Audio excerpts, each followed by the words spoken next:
yourself healthy.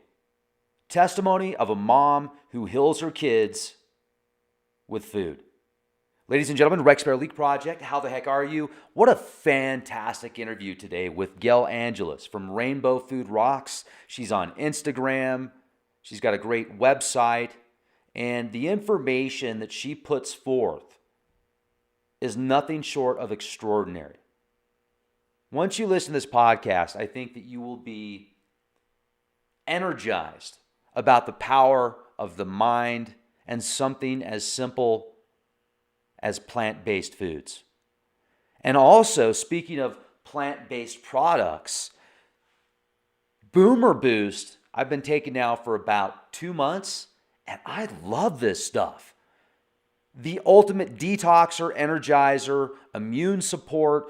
There is this gladiator barley in the product that I take that goes back thousands of years, heirloom seeds. The gladiators were literally taking this stuff to keep their bones and muscles strong.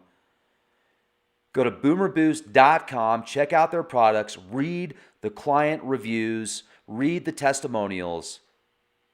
Try it for yourself. Boomerboost.com. Give them a call today. Click the specific link. Use the code LEAK10 for an additional discount on the ultimate anti-aging products. 6 recipes. I don't have any of those ingredients in the recipes. So a lot of people joke around with me. They're like, so what do you live off of, water? And it's like, oh, no, actually, I eat really, really well. And so I go on to then tell people there's a reason why I wrote this cookbook. And it's a long story, really compelling reason. I had a chance to actually read why I wrote this. I'm just curious. Or do you not know? You have some kids that have some food opportunities. So you started doing trial and elimination, and it sounds like it's just done wonders for them. Yes. So actually what it was my oldest daughter, Abigail, was diagnosed with autism spectrum disorder and ADHD. And that was back in October of 2015. And at the same time, my youngest daughter, Adaline, she was having gross motor delays. She was having a growth delay. She was having pain from her waist down. And she was a really early communicator. So she was able to tell me at 13 months old that she was in pain and was able to point and tell me what was going on. And so she was scrunching her feet in pain. She was pushing her stomach into the bed, into chairs. Her stomach was very bloated and she was just miserable. And then my youngest, my son was only like 6 or 7 or maybe 8 months old at the time. He was breaking out, and I had started him on Gerber baby food at that time. And he started breaking out with rashes that turned into staph infections on his hands and his bottom and his face. And so all at once that hit me, and I was like, oh my goodness gracious, what in the world is going on? And how can I heal this? And I was always, and I knew before I even got married that I was always against using medication for anything like autism. I always felt like we could heal ourselves. And so I started working with an autism center. I was living in Washington, and they were doing a lot of kind of behavior therapy. Now, I come from a background where I was an educator and I've studied many different things. So I knew a lot of the behavior therapy and I was already using a lot of that.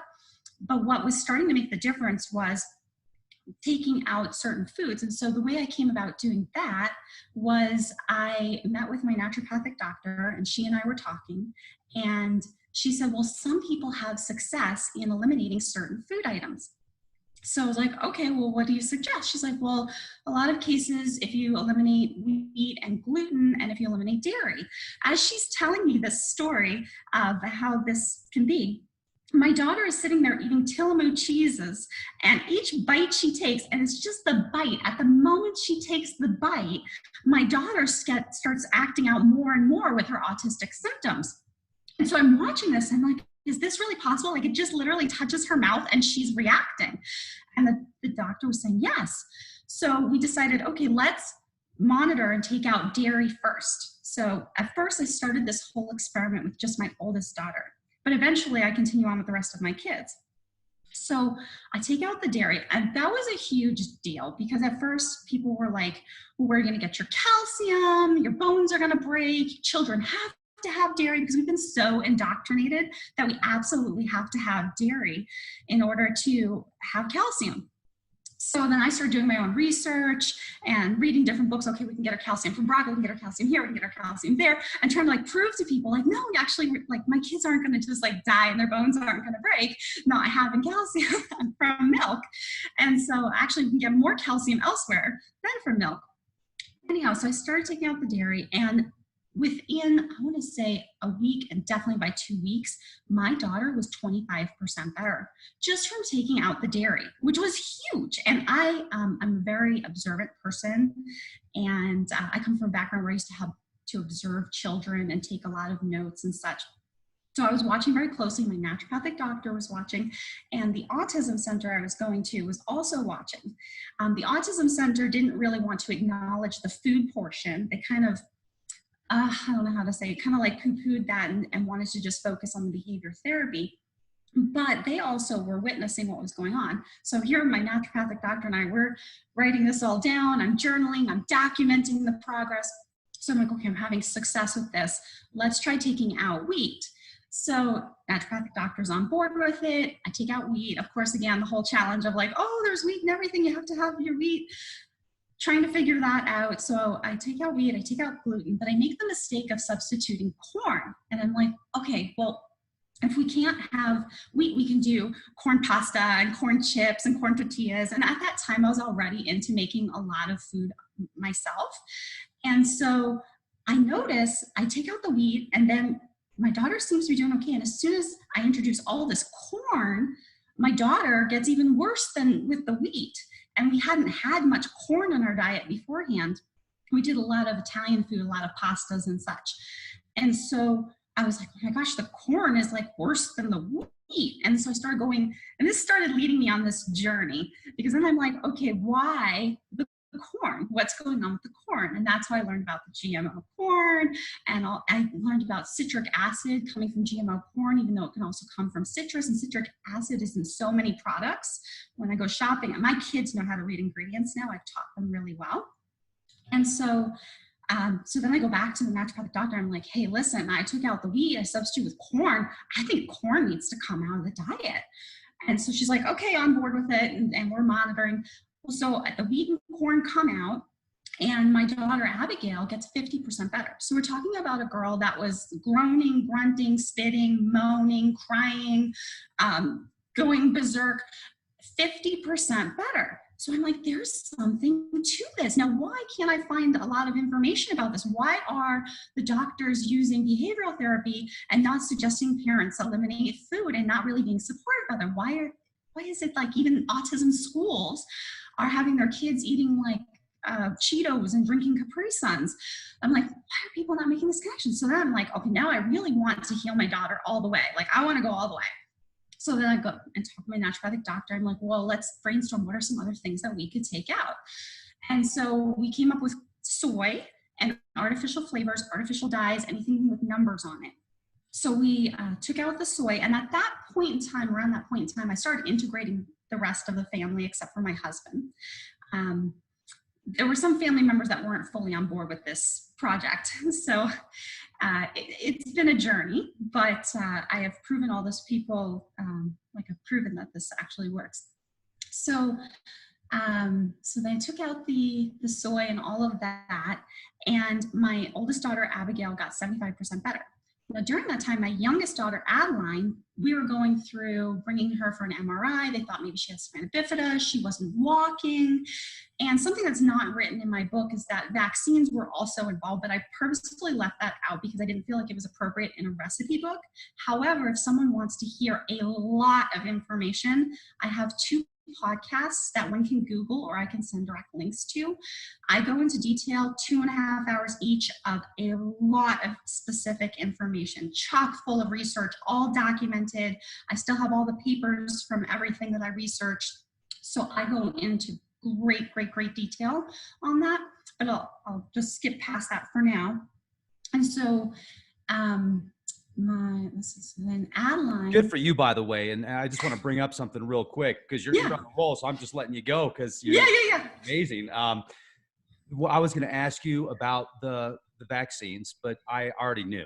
So wow, good for you for actually looking at that and then saying, you know what, I'm gonna keep this separate and you're also going to the point of, look, this is something that's important, but you can go here to find that out. So it's like you're reaching out to everybody, and you're doing, you don't want to muddy the waters, because some people are so mind controlled and conditioned to believe that, oh, if I'm not even going to get into it, but yeah, we're on the same page. Good for you. That's awesome. Yeah, thank you for acknowledging that. And again, if somebody wants to know all that information, I'm happy to give it to them directly, or they can just put in Rainbow Food Rocks and Gail Angelus. And if you put in those specifically, then it should come up, if not the first page, the second page will have those, just in case anyone wants to look further into that. So Adaline was still having a lot of difficulty, started the physical therapy. That wasn't really doing anything for her. And I'm intuitive also, so I knew intuitively that it was connected to food, but I couldn't quite figure out what was going on with her. So I had Abigail 75% better by taking out the wheat, the dairy, the corn, the soy, and all those weird numbers and dyes and everything. And Adaline was still suffering, and I was taking pictures of her scrunching her feet while we're at Legoland, California, and I'm taking pictures and saying to my naturopathic doctor, I'm like, we have got to do something for my daughter. So we did all these different blood tests. She didn't have any arthritis or anything wrong with her that medical doctors could find. And so then my naturopathic doctor said, well, why don't we look into food? And so I'm like, yeah, we're having so much success with Abigail. Let's do that. So she said, well, let's do an IgG food allergy test. So it's the kind where the finger gets pricked and then you put your blood on about 5 circles, and they test for over 100 different food sensitivities. And they go to see what is causing inflammation in the body. So we do that, and that test, even though my kids had not been eating the wheat, the dairy, the corn, the soy for quite a few months by the time we did this test, those items came up still as showing to be inflammatory within the system, within my kids' system. And also eggs showed up all the way at number 5 in the red zone. If you've ever seen an IgG food allergy test, there's a whole spectrum. And so right away I was like, eggs need to come out for Adaline. There's like the missing part that I had read that eggs could be a problem and so on and so forth, but I was reluctant. My kids were like living off of eggs. So I was like, I don't want to take eggs out. When I saw that, I went to my husband. I'm like, look at this. I'm like, it proves that these other food items were a problem. We took them out, which is great, and eggs needs to come out. So we take the eggs out, and Adeline's fatigue, she was also having fatigue and she couldn't really do much. So that all went away. She was starting to walk, and now Adeline's at a point where she's just like any other kid. She walks, she can tumble, she can do everything that a normal kid can do. So that was amazing. And then my son, during that whole process, I failed to mention that when I took out the wheat, I also took out the wheat for him. And I didn't realize what's also in the Gerber baby foods about the aborted baby fetus cells being used in certain food lines and such. That came later on, understanding that. There are some things that aren't listed on the labels. So where I taught my kids how to read ingredient labels, I let them know that sometimes there's a very small percentage of things that aren't on the label that can be in the food.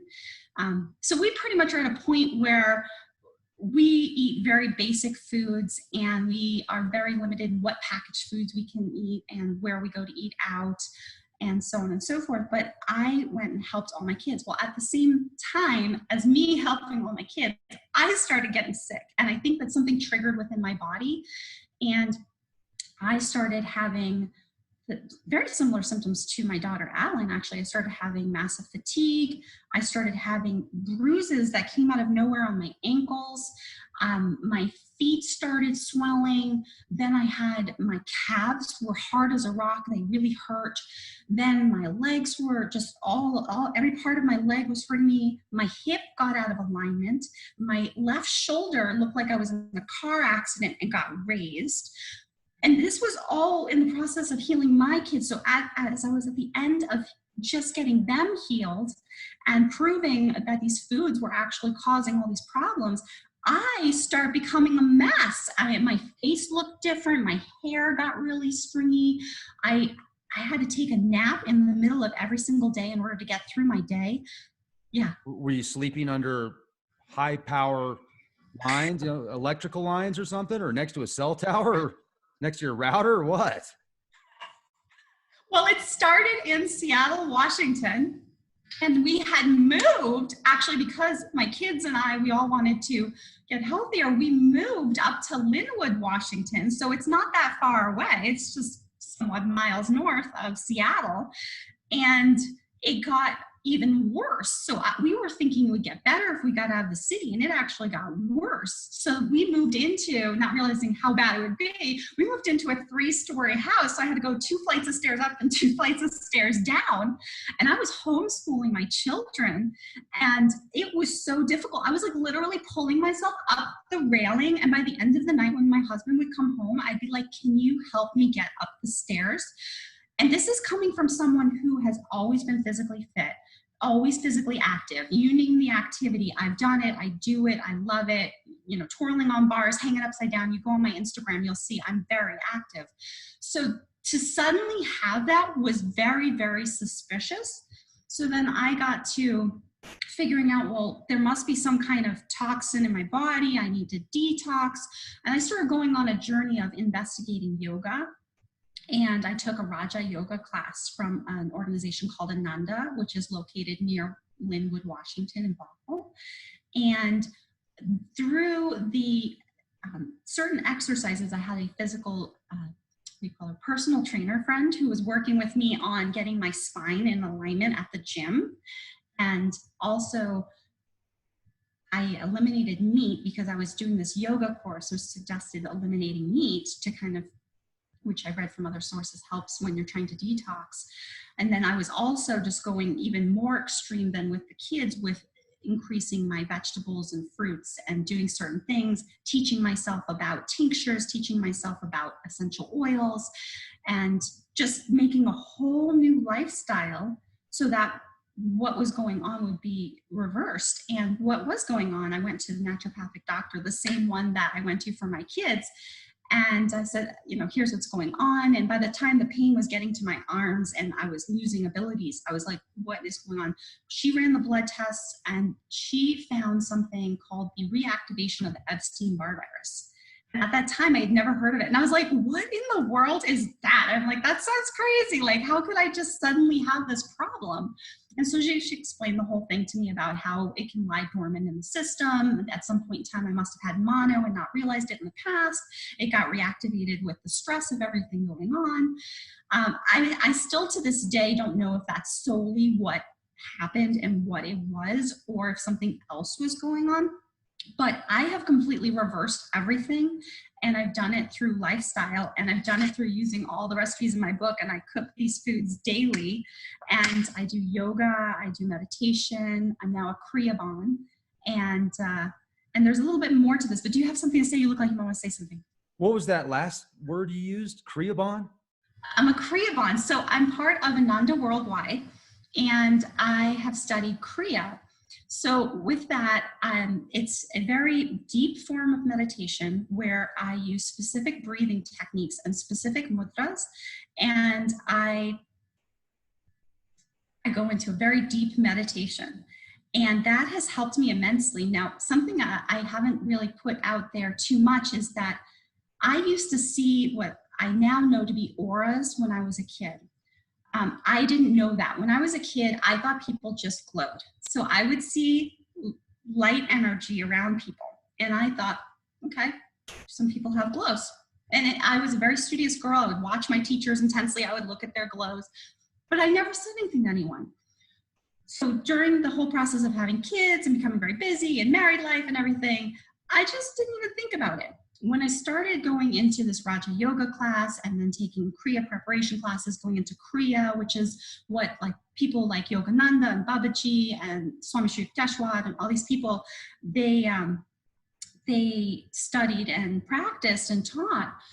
I suddenly had this like reactivation. All of a sudden, it was even heightened. It was heightened even more. So I would be sitting there meditating and I'd be looking at people and I would see like green on the side of their arm, or I would see blue, or I'd see different colors. I'm like, what is this? And I remembered when I was a kid, so I'm reading this textbook, this Raja Yoga textbook they give me, and all of a sudden it gets this chapter and it's explaining the glows and it calls them auras. And I'm like, you mean that's what I've been seeing my whole life? I had no idea. So I was like, okay, I finally understand what I've been seeing. Well, I'm like, well, what do the colors mean? I'm like, and this is going to connect to why we have rainbow food rocks, by the way. Most people don't know this, but like, okay, well, I have to figure this out. So I go and take a chakras class, not knowing that there was going to be a connection. So I take the chakras class and I learn about the different chakras and the different colors and the different sounds you can hear and all those things. And all of a sudden it dawns on me, wait a second, that chakra, there are certain things associated with that chakra, that color, I see that color on that person has that personality, I see it right there.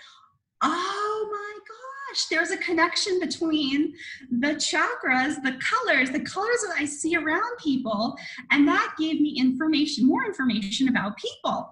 And so I don't always like look, but when I'm in that state of mind and I do take a look, I see a lot about a person.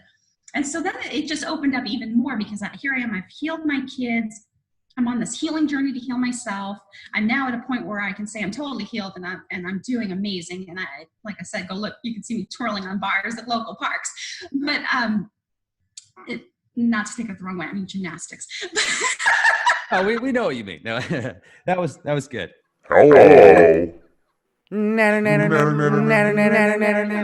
has been an amazing journey. And then my daughter, Abigail, she started telling me, once I knew I had the verbiage to explain what an aura was, she goes, well, Mom, I see that too. And I'm like, really? Well, she just like totally, my husband one day, he was sitting at the table and she goes, Mommy, I see your aura. It's so bright. I see rainbow colors. My husband, he had no idea of this concept. He was just like, what? What did she just say? So I started explaining to him, okay, Abigail and I see colors around people when we choose to look or in certain instances. And I explained the whole concept to him. And so I started realizing like there's so much more going on. And like you, I do a lot of research. So I've tapped into your show and a lot of the people that are on your show. And just recently I was actually messaging Matt McCoy because he has things in his book that I'm like, how did you know this? Did you meditate on this? Because I've had the same vision or same conclusion or something like that in meditation. And I've like snapshot pictures of my journal and corresponding with them like, oh my gosh, you're onto it, you know. So it's just been an amazing journey. And yeah, that's the rainbow, by the way, is my daughter wanted rainbow food rocks because of the rainbow colors, the rainbow chakra system, the visible light spectrum. Now, what do you think about, have you heard of William Henry? No. He studies ancient civilizations and he thinks that at one point there were places in Egypt where people would essentially evolve into a rainbow body. And then that would be their transformation. Like it would be a Stargate. They would turn into this rainbow body. So it's interesting how we're talking about this right now. And do you actually see rainbow aured people, or is it typically just a few different colors? It's typically just a few different colors. However, my daughter, Abigail, she has seen the full rainbow. So another lady, I'm not going to give out her name, and I were all sitting together. And she turns to me in front of this lady and she says, Mommy, I see your aura. I see a rainbow. It was on this side. She said, I see a rainbow on this side and I see all green on this side. Now, according to my research and knowledge, rainbow is like one of the highest colors that you can see. And then green is associated with the heart chakra. And so I think at that moment in the state of mind that I was in, and I was very relaxed and kind of this meditative state, and we were having a certain conversation, that she was able to see that on me. That is wild. Well, it is. It's really wild.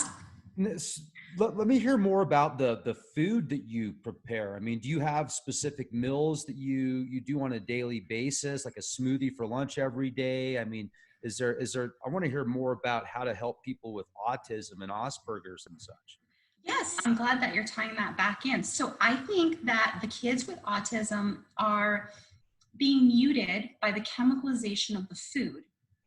And I think that when we clean up the diet, we take out those triggers and we eliminate the toxins, that those kids can then access certain abilities. I think they're totally being muted, like my daughter was. 'Cause now my daughter is 100% great. Like if you met her, you would have no idea that she ever went through what she went through and we went through.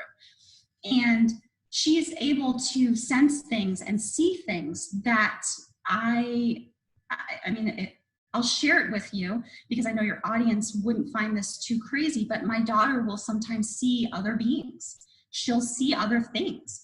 And I have a feeling that these kids with autism are maybe like these star seeds, that they're here, they're kind of on a mission, and these foods are muting them. And then when that diet is cleaned up, then they can actually access more. And then they can realize why they're here. I have a feeling that there's something more to this autism, but I do think that the chemicalization and vaccinations and all those things are muting them. So to clean that up, so what I do is a lot of smoothies, and we have a bunch in the book here. And smoothies are so easy. You can just mix a few fruits and blend them up. Where do they get that book? Say again? If somebody wants that book, where do they get it?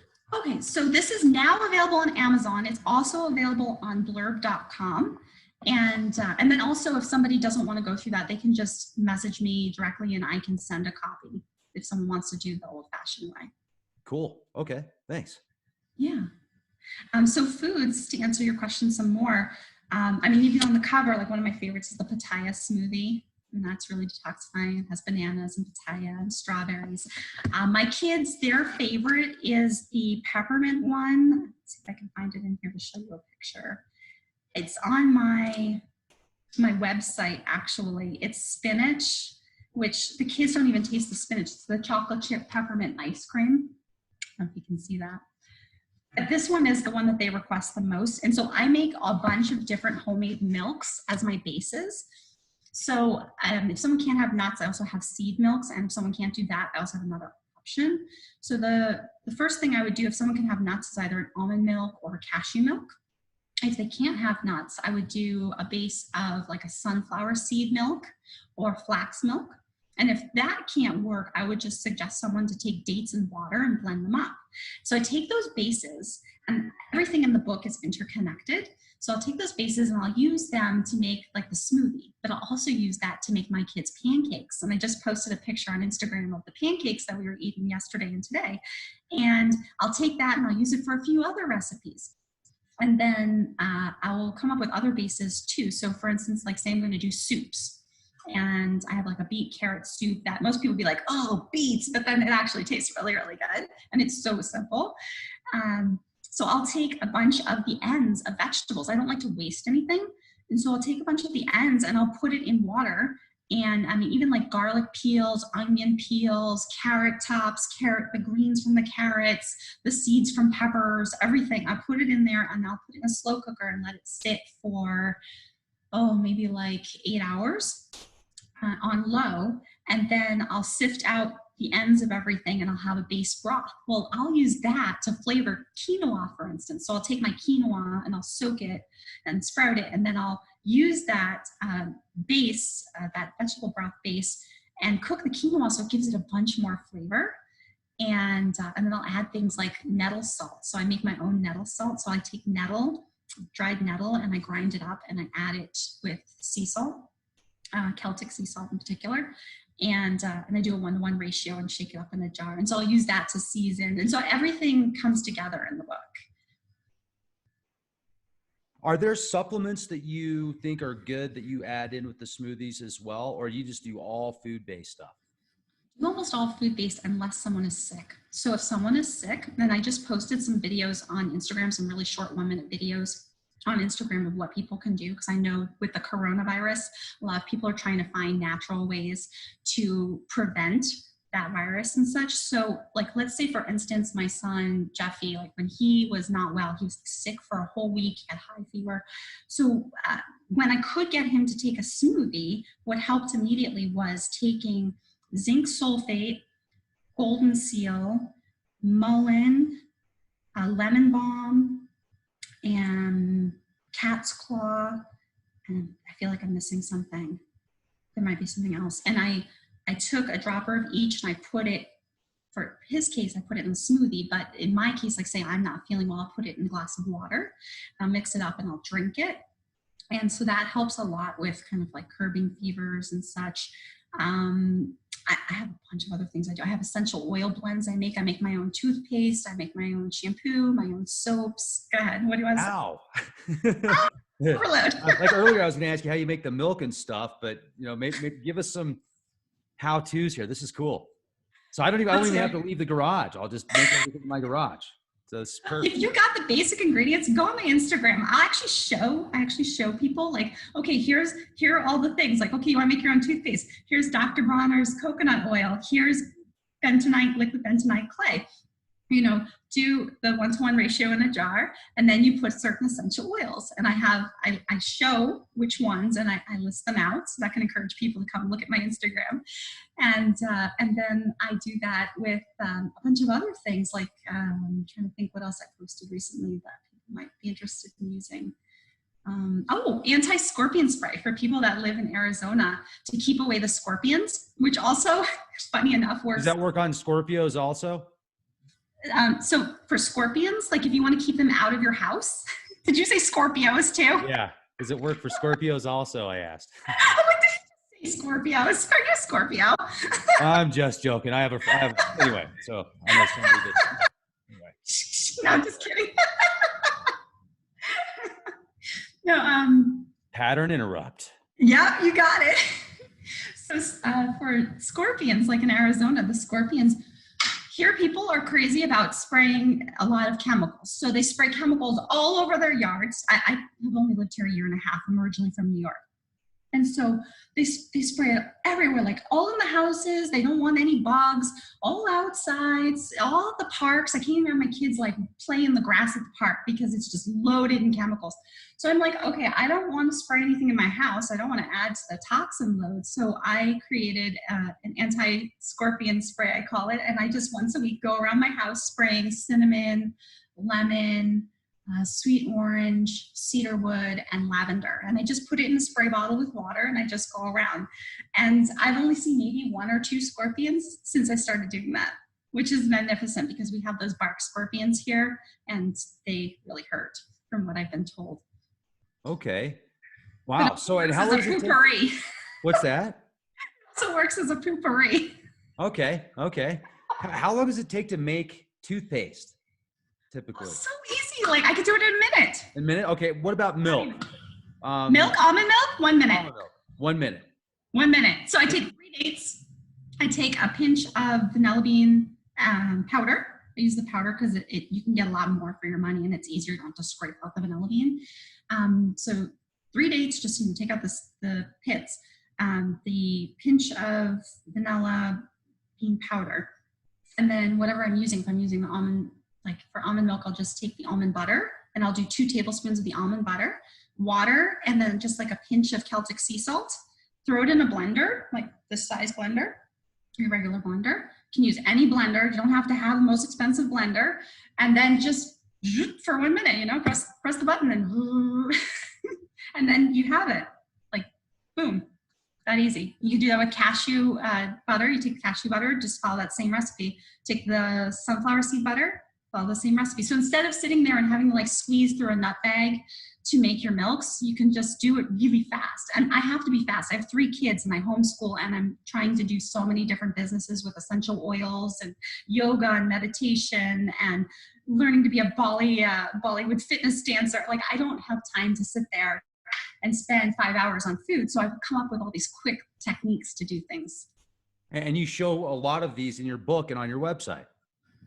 Not the website as much as Instagram. I've moved over to Instagram because it seems like a lot of people go on Instagram. I do have some recipes on my website, but I put a lot on Instagram.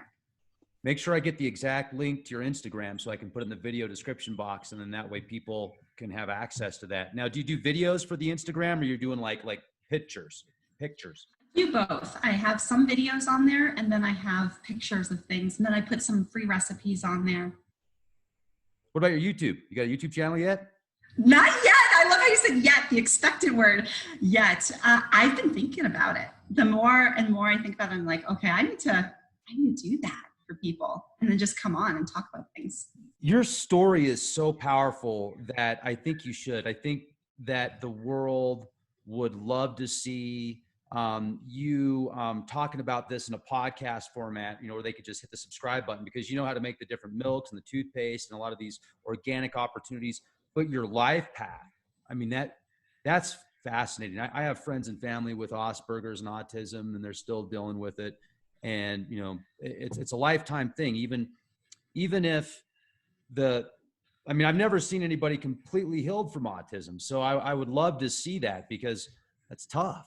I mean, my children will be coming with me to Colorado they won't be coming to the LeakCon. I will be there, but they will be with me. So if there's an opportunity, you can meet them.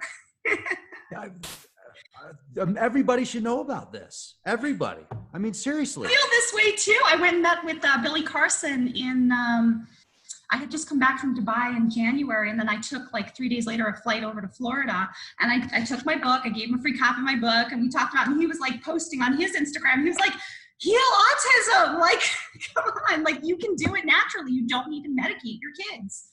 But it's a big switch. It's a lifestyle switch, because if so many people are used to eating the same foods and all those social things, kids that go to school, like I sent my kids to school for 1 year when I moved here, just so I could finish this book. And during that year, my kids saw that every other day was cupcakes or cookies or somebody's birthday party. The principal of one of the schools that my kids went to actually like knocked on my window during pickup, and she was like, you need to start bringing treats for your kids. And I'm like, seriously? Like, no.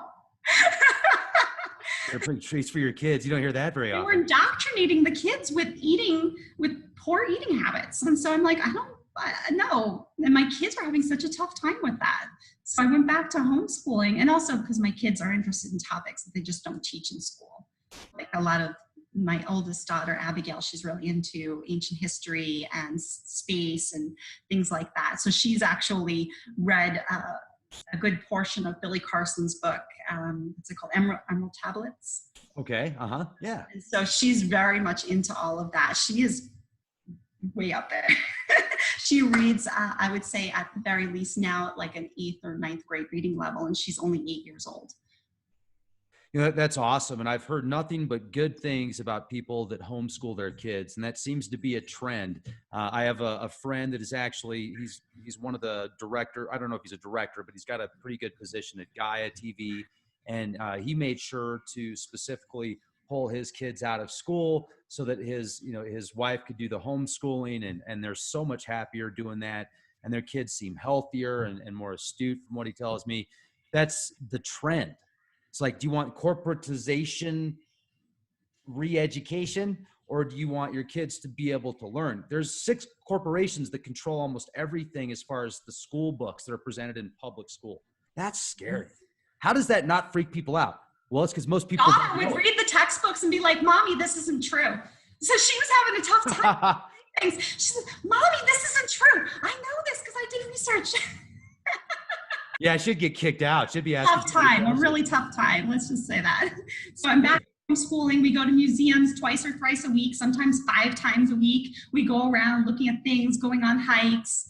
So they're learning like firsthand. They go to the library every week. They blow through like 50 books in 1 week.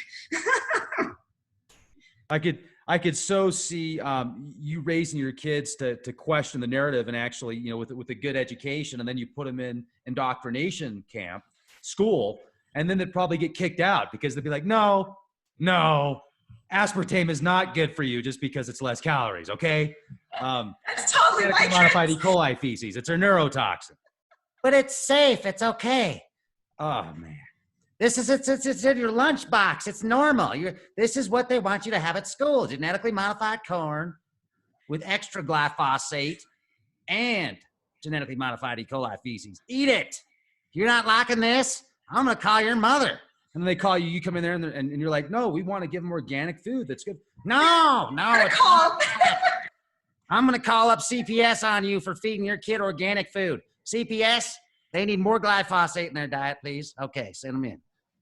It's terrible. But it does seem that people are starting to wake up, and hopefully we'll leave that crap behind us, where people are so indoctrinated that it used to be you heard the term homeschool and you're like, oh, you homeschool your kids? That's kind of weird. Now you hear people that homeschool and you're like, oh, that's awesome. You're awake. Would you agree?